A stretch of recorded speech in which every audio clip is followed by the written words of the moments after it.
Thought I'd share a few helpful tips and mods on the JG ARORA. I covered some of these on my first video on it, but I've done some work since then. For example, on my particular machine, the original wires that come up to power the X stepper motor were rigid, almost like jumper cables. They're like a wire coat hanger. They were so stiff.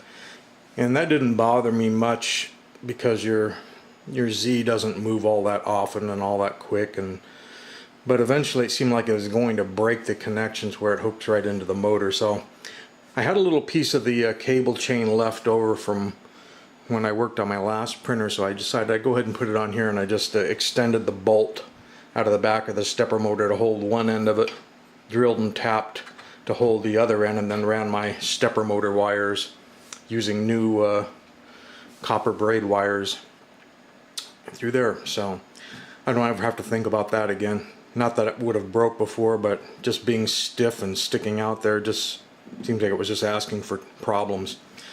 The other thing I wanted to show is that now you can, if we can get in here, you see the Z limit switch.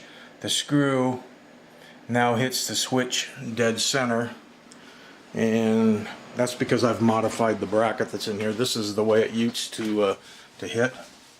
You can see when the Z limit screw would come down, it barely caught about less than a quarter of the head of the screw, and we were hitting clear out on the outer edge of the leaf switch, which worked, but you know, how long would it work?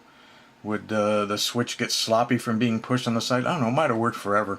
But the solution seemed so simple, was just to either print a new block, because that's a 3D printed block, or just shave this block down, which is what I ended up doing. I just took it off and cut off about 4 or 5 millimeters off this surface and then screwed it all back in. And as you could see from in here, it all lines up perfectly now.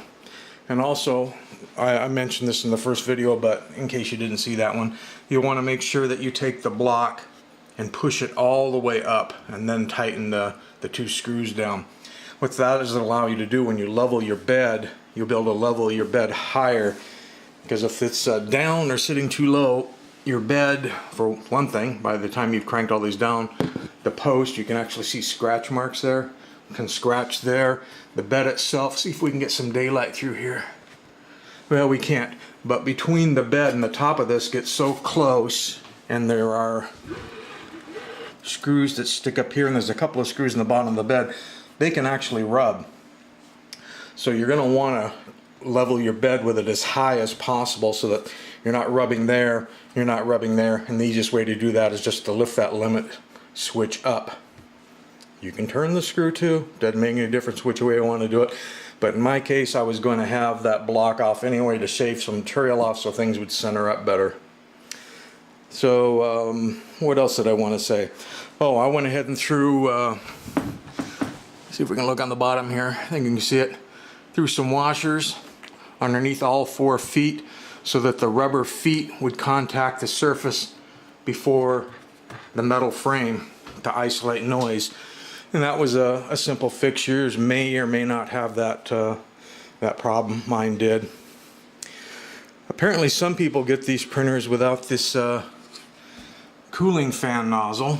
This is held on by a single 2mm screw on the bottom. If I raise the Z all the way up, then you can get in there and take the 2 out and just pop that piece off, and it is a 3D printed piece. And I've experimented with some mods of that, ones that loop all the way around to help do cooling and everything, and they actually don't work as well as this one. This one I have found doesn't cool, if we're looking at the machine from the front, doesn't cool the right side of prints as well as it cools the left side, but all in all, it's still working pretty good.